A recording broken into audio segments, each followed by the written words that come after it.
Good morning. Stand with me. Let's open up in a word of prayer.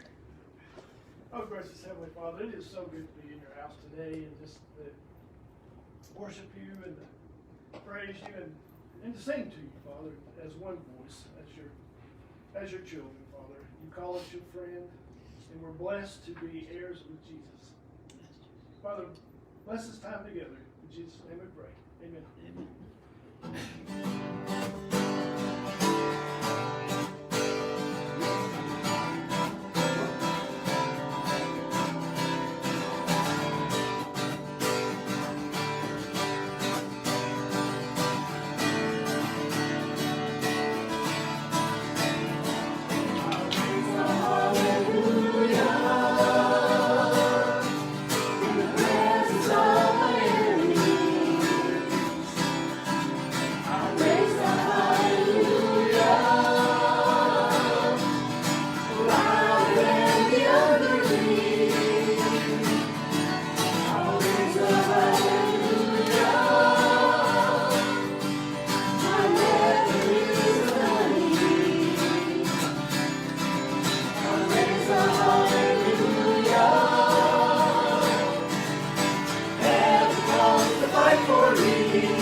Holy Lamb of God,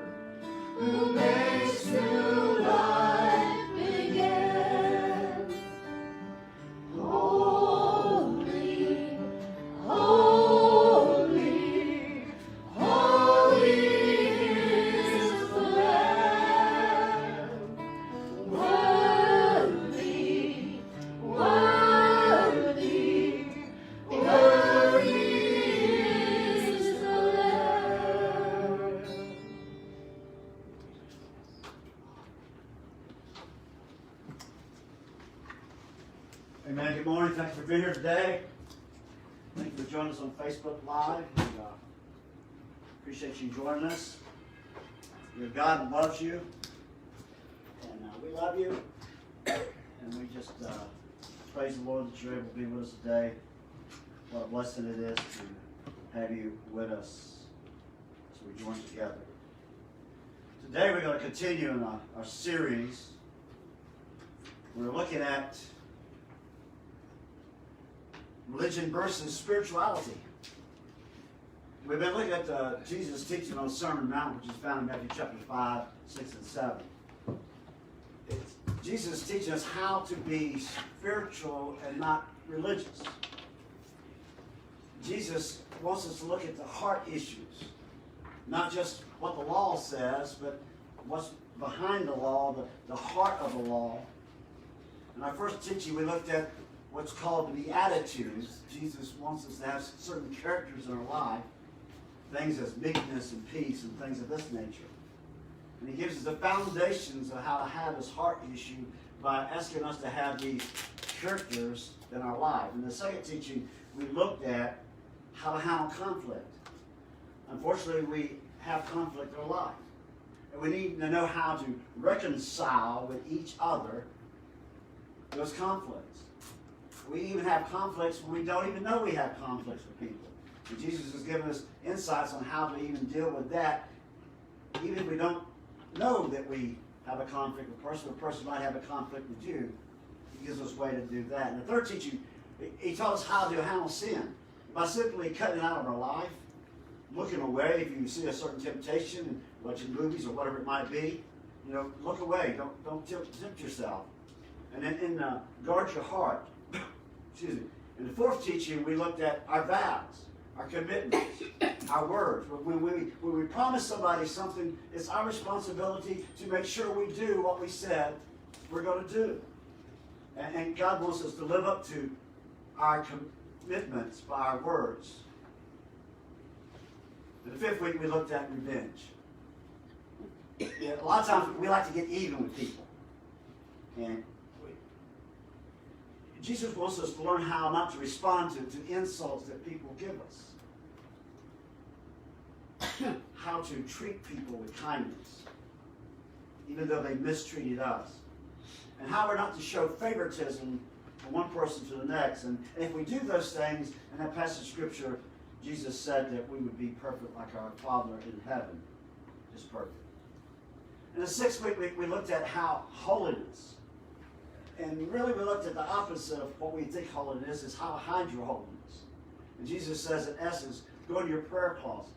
When you do something, don't brag about it. Don't blow a trumpet.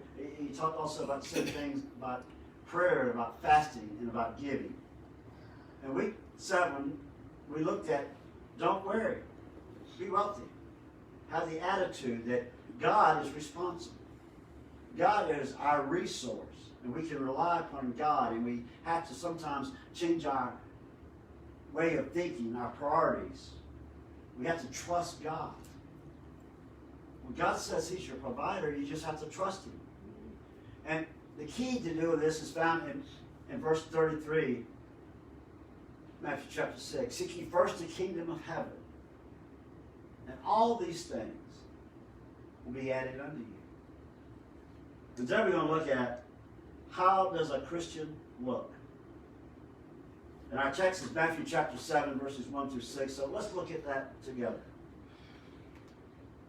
Just not that you not be judged. For with the judgment you pronounce, you will be judged. And with the measures you use, it will be measured to you. Why do you see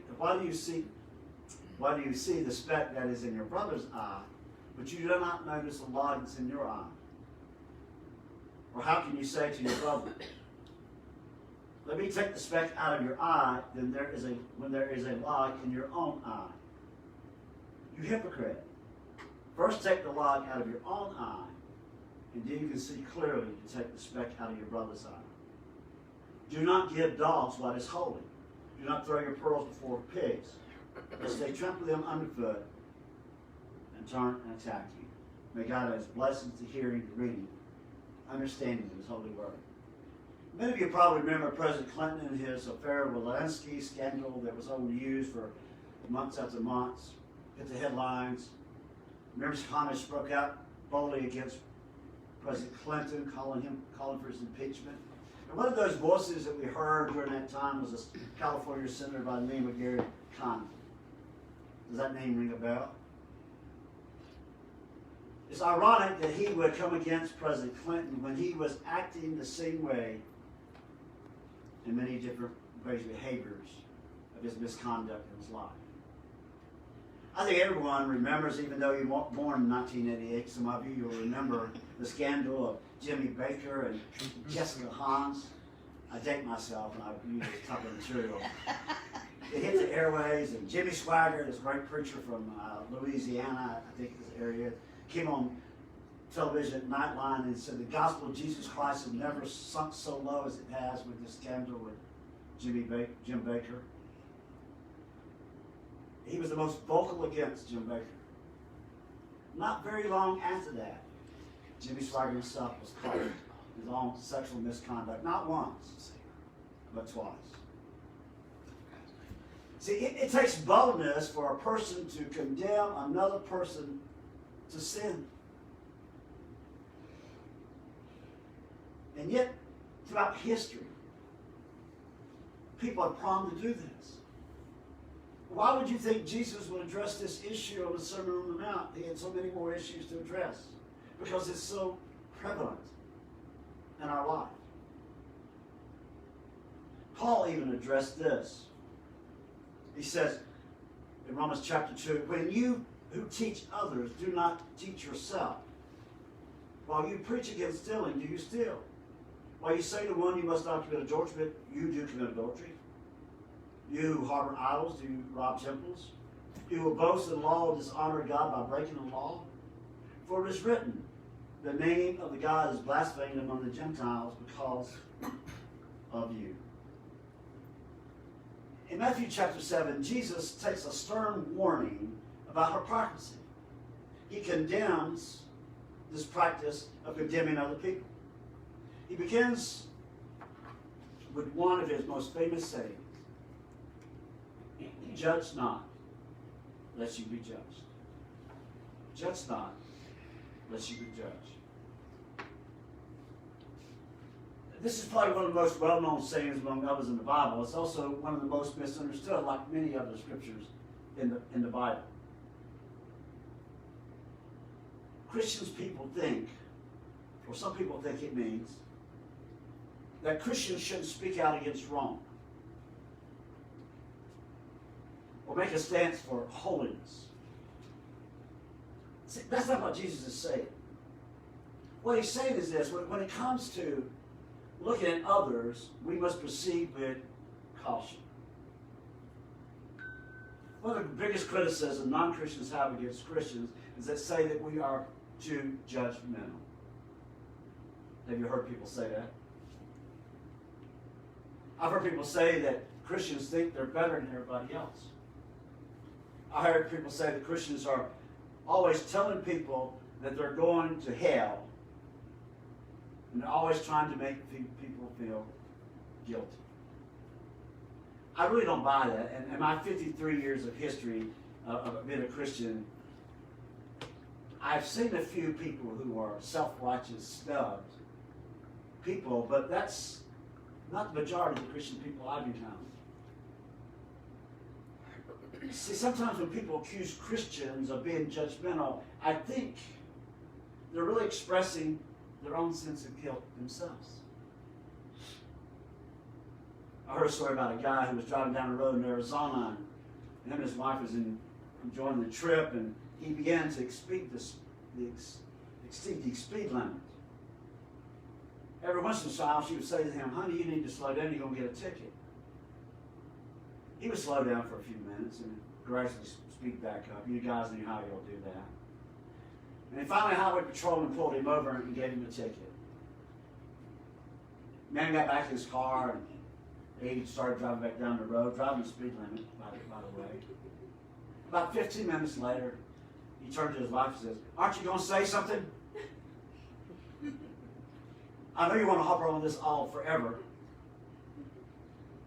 She hadn't said a word. He just felt guilty. And that's where we are as people sometimes. We know we've done wrong. And even though someone might not say anything to us, we feel guilty. I was at a company event one time, and a friend of mine that was a Christian and I were sitting there at the table talking, and there was people around us drinking and having a great time and all this stuff. And one of the ladies at the table says, "Will y'all stop talking about religion?" And he says, what do you mean? We're just talking about our churches and stuff.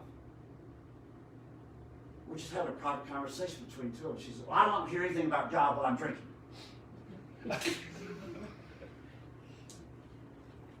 I think she was a little bit guilty. But, I guess we were blessed we didn't get turned in for religious harassment at a company event. People can get very sensitive about certain subjects, and particularly religion. People really don't want to be judged. I believe people have enough self-condemnation on themselves that they don't want to hear it from anybody else. For this reason, we have, as Christians, to practice extreme caution when we deal with other people. In Matthew chapter 7, verses 1 through 6, we just read, Jesus teaches us how to make this stance for holiness without being judgmental. He teaches us how to avoid the sin of hypocrisy, and at the same time, help other people discover truth. In fact, the main point of this passage, how to help others get the speck out of their eyes, or how to help others improve areas of their lives. So the question is, can we do this without being busybodies? Those people always they're busy trying to fix everybody else's problems, taking care of everything else. Can we do this without appearing being holier than thou, without coming across, I'm righteous and you're not? Today's message, I believe, will help us. In fact, I believe the sermon should be entitled, "The Difference Between Interfering and Intervening." It's how we look at others and how you look at yourself. When it comes to dealing with other people's fault, Jesus teaches us 4 principles that we need to apply to our life. And the first one is this: if you're not on the jury, don't try to reach a verdict. It's really that simple. If you're not on the jury, don't try to reach a verdict. And what I mean by that, it's very simple. If it's not your judgment, then don't make a judgment. There are few areas in your life where you are able to make judgments, to come to a decision, to come to a conclusion. Like, for example, will you get married or not? Will you marry this person or not? Will you allow your children to go to this party or this social event?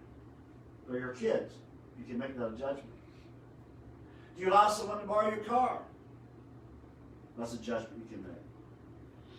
Or where do I give my money? Do I give my money to this church or whatever? That's a judgment you make. Jesus says, stop judging others by mere appearance and make a right judgment. There are, so to speak, in our lives, certain juries that we can sit on. And it's our responsibility in those situations to make right judgments concerning those things. However, in Matthew chapter 7, Jesus is talking about a different kind of judging. He's talking about a judgment against someone when you're not even on the jury. In other words, making a judgment against someone when it's not your own business. I'll give you an example. This happened just several years ago.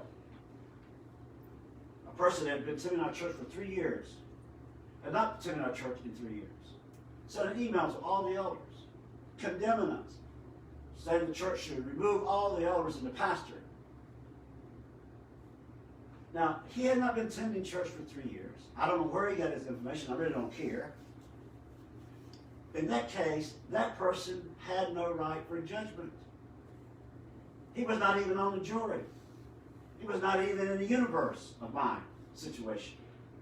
But yet, he felt compelled that he had a right to make a judgment on the situation. From time to time, I hear someone say, I don't think so-and-so is really saved. Have you ever heard that?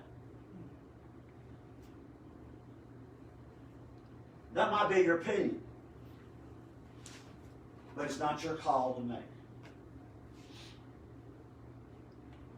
When I hear someone say, my response is, be sure to let God know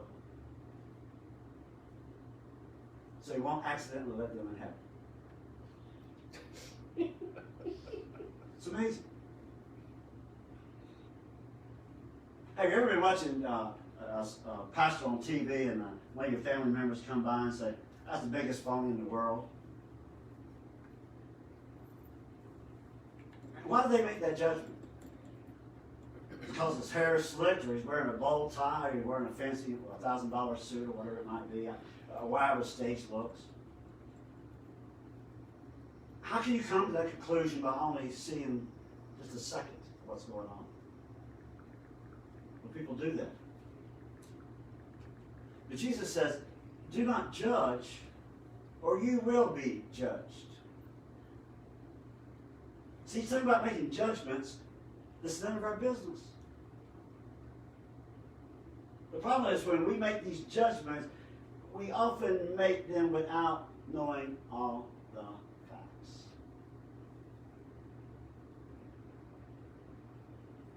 How many of you remember seeing Three's Company? I used to watch it. There's an old joke about, well, my favorite episode was this when so-and-so did this.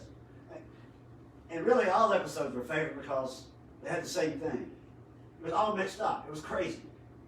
The joke was about every episode, someone would think they heard something or had a snippet of information about this, and they would jump to the wrong conclusions. Like, for example, Mr. and Mrs. Rogers are getting a divorce, or Christy is having a baby, or Jackie's that has a terminal illness. And all these scenarios went on, and people judged judgments. That happens in real life, though. Even though Three's Company was a comedy, it reflected what was really going on in people's lives. For example, you can see a person in the back of a police car, and you come to the conclusion that person had broke the law and they're going to jail. When exactly what had happened is their car broke down and the policeman was giving them a ride home. I know one day I was at church and had called about a possible break-in at the church, and I called the police, and we were standing outside, and of course they took my license and went to the car and ran the license. If somebody came by that could say, well, Pastor Mick's getting arrested. That's what it looked like. But fortunately, my license came back clear, and I didn't get arrested. But you know, we don't have all the facts. We just have part of the facts. But yet, we jump to conclusions. Or how about you riding by a certain person's house and you see this brand new Mercedes or a brand new car out there in the parking lot of their driveway, and you make the conclusion that that person must really be ripping people off because they go find that kind of house, that kind of car. But we don't know all the facts. We don't know how hard that person works, or how that person might have inherited it, or whatever it might be. We just have this tendency as people to jump to conclusions. A woman in Sunday school class one morning mentioned that her and her husband had married 10 years, and later on during the conversation, she mentioned her 12-year-old son, and the man says, oh, wait a minute. You've been married 12 years, and you have a 12-year-old son? And the woman said, yep, that's right. And went on. And afterwards, another person came to her and said, do you realize the impression you gave so-and-so? She said, I don't care. It's none of his business. See, the lady and her husband got married, but they adopted a 6-year-old son. He happens to be 2 years older and they've been married.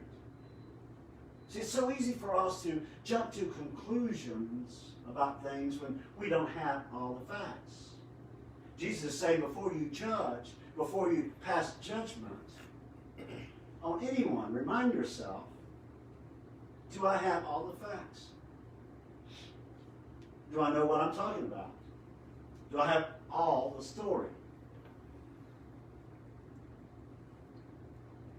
Jesus is telling us not to come to conclusion, not to sit on the jury, not to reach a verdict. Let God be the judge. It's not your responsibility to judge someone else. Brothers, do not slander one another. Do not speak against your brothers. Speaks against the law. James says it this way. Who are you to judge your neighbor? Really, who are we to pass judgment? And then Paul goes on in Romans chapter 14:10. You then, why do you judge your brother, or why do you look down on your brother? For we are all stand before God, judgment seat. When it comes to dealing with other people's faults, here's the second thing we need to look at. Look at your own faults before you look at someone else's. Look at your own faults before you look at someone else's. Jesus put it this way in verse 3 and 4. Why do you look at the speck of sawdust in your brother's eye and pay no attention to the plank in your own eye? How can you say to your brother,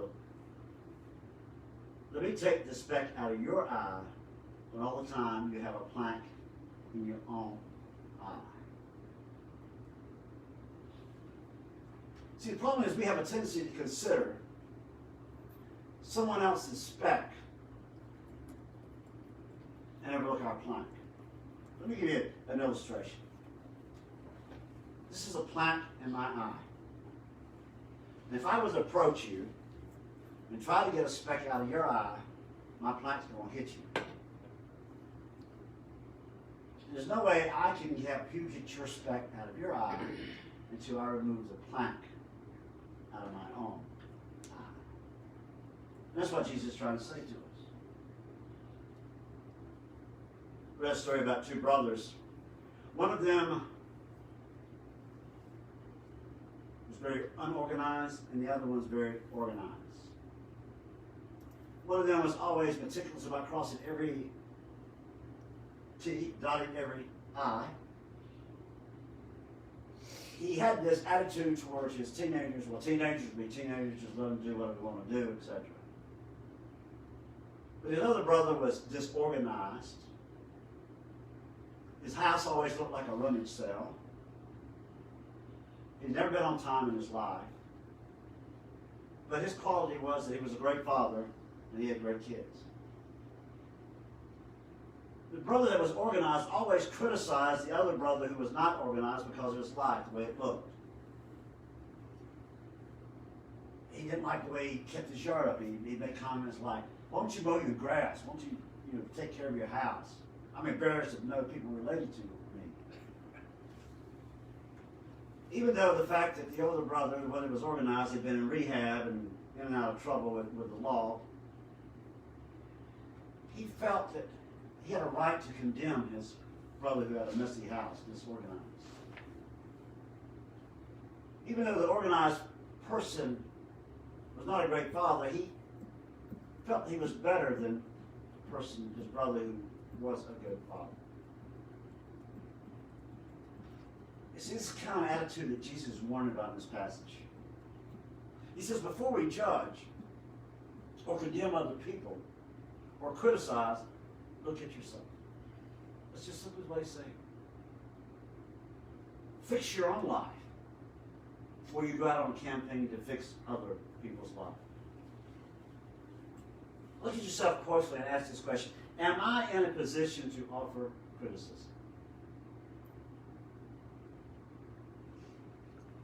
If you really ask yourself that question with a sincere heart, 9 out of 10 times you'll discover that you have a plank in your own eye to deal with first. The third thing Jesus tells us to do is limit your advice. Do as I do. He goes on and says in verse 5, you hypocrite, take the plank out of your own eye, and then you will see clearly to to remove the speck from your brother's eye.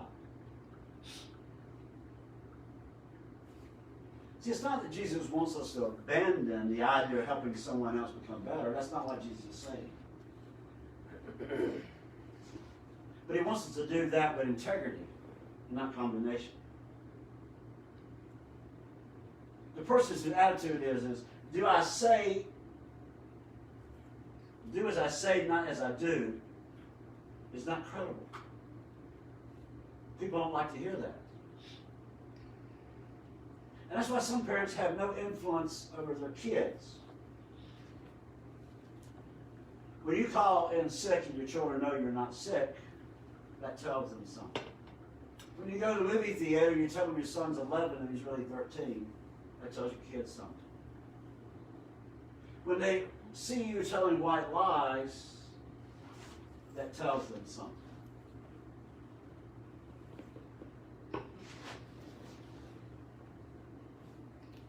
How can you expect your kids not to lie to you? You teach them it's okay to lie in life. So when we try to correct someone, our attitude needs to be, do as I did.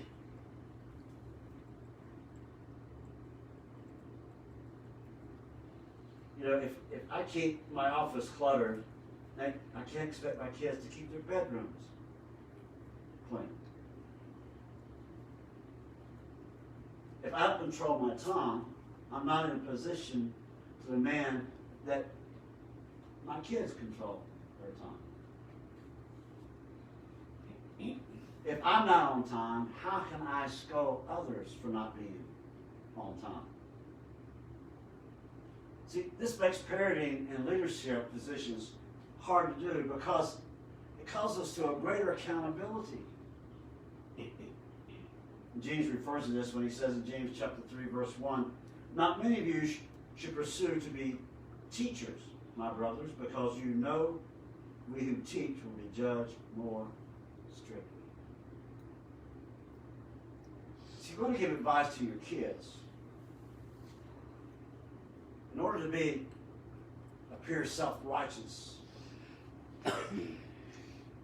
make sure the underlying theme of your message is do as I do. Don't ask them to do something that you don't do. Jesus concludes this passage of Scripture with a very important statement. Do not give dogs what is holy. Do not throw the pearls before pigs, lest they trample them underfoot and turn to attack you. How many of you have been raised on a pig farm or been around pigs? Pigs have a very simple habit. They eat anything you put out. They don't respect what it is or what it's not. They can't tell pearl from slop. It's all the same to them. So Jesus says in the fourth thing, don't waste your words on those who will not listen. It's a sad truth. Some people don't want the speck taken out of their eyes. Some people don't want to get better. Some people don't want your advice or anyone else's. They don't want you to tell them how to improve their life. They're happy with the way they are. If they weren't happy with the way they are, they would change it. It's just that simple. Many of you probably know James Carville. Again, I'm dating myself. He was one of those political analysts that loved to talk, and you could hardly ever get a word in edgewise, and he screamed, and he wouldn't listen to you. He would never listen to you. He had his opinion, and his opinion was his opinion, and his opinion should be your opinion, and he didn't care what anybody else thought. Because he knew what everybody else thought, because he had his own opinion. And that's the way some people are. They refuse to listen to anyone's advice or even anyone's else's opinion. Their lives may be messy, their marriage may be falling apart, the kids may be rebellious, their business may be going down, their habits may be running their health, their temper may be destroying their relationships, and any other number of personal disasters, but they don't care. They're not going to listen to you. They would rather be wrong to confront the truth. Go back to the example that person that sent that letter. I got a call from one of the elders that says, will you go meet with me and talk to this person before church this morning? I says, no, I'm not going. You're welcome to go and talk to this person. His mind's already made up. There's nothing I can say or will do to change this person's mind. So I didn't waste my time. He felt like he needed to go and talk to him, and he wasted his time.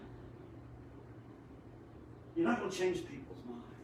And folks, when you're on Facebook and on the social medias, and somebody says something, if you think you're going to correct somebody from a post they put out,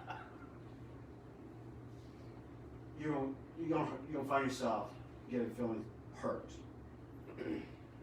I mean, when you post a Bible scripture, and I do this every day, sometimes a couple times a day, I'll post from the YouVersion that I read that morning. When somebody writes you back on your post and tries to challenge you about a Bible verse you post, come on, folks. I haven't dealt with that person. I didn't deal with it then. I still don't deal with that person. Whenever I see his post, I just overlook him.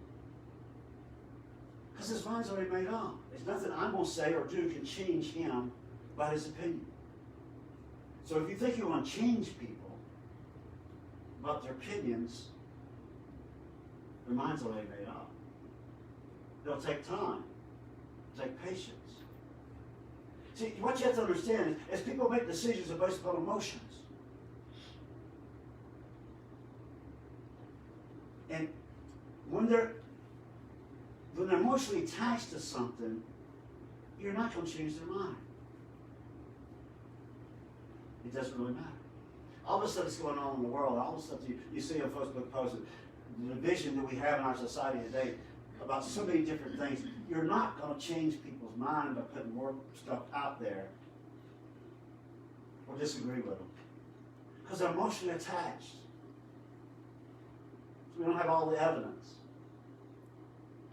For example, one guy's putting this stuff out about his position because he married a person of a different race. He's emotionally attached, and you're never going to change this person's mind because he's emotionally attached to his wife. He's emotionally attached to the possible feelings that she has and things like this. So when we try to go out there and demand people change their attitude or change their stuff, it's not going to matter. Only God can change people. See, God only changed you. See, when someone shows me how to improve my marriage, that's a pearl. When someone shows me how to be a better father, then that's a pearl. When someone can show me how to be more like Jesus, that's a pearl. See, those pearls create value in my life. And we can receive them gladly.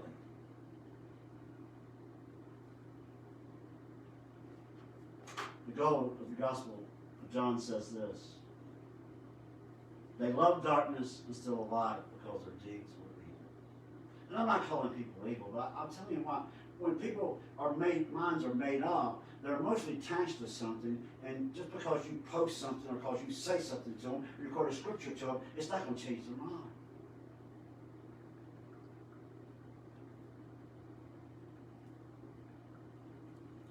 That's why we need to proceed as caution when we deal with people. And before we try to fix someone else's life, make sure our life is fixed. The planks out of our life, so to speak. See, Jesus is telling us, before you point out someone else's fault, make sure you're ready, and make sure they're ready. Otherwise, you're not intervening, you're interfering. So how to make sure you're ready? Ask yourself these questions. Am I on the jury? Is it any of my business? If it's not, don't say a word. Ask yourself, have I examined my life, and am I in the position to offer advice or correction? If you haven't, don't say a word. Ask yourself this question. Am I telling this person to do as I do, not just as I say?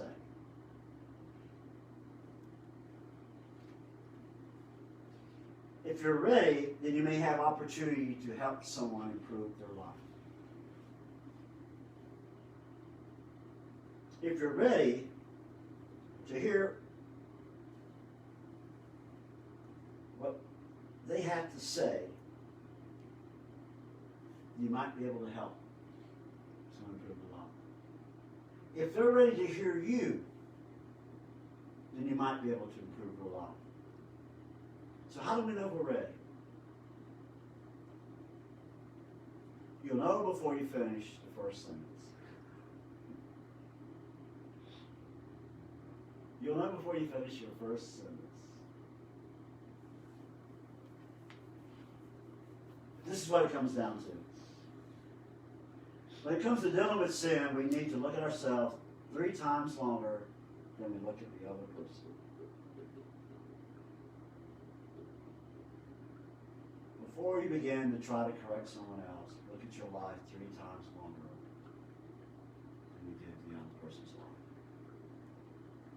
This way, Jesus says, we avoid self-hypocrisy. It's the way we help others without being a busybody. It's the difference between interfering and intervening. Folks, your first concern should be you. Am I right with God? Is my life right? Am I doing what I'm supposed to be doing as a Christian? If you have that in order, then you can look beyond yourself and proceed to help people with caution. Judge not, that you be judged. Thank you for joining us today. Thank you for allowing us to be part of your life. Thank you for coming and blessing me with your presence. Thank you for joining us on Facebook. We're praying for you.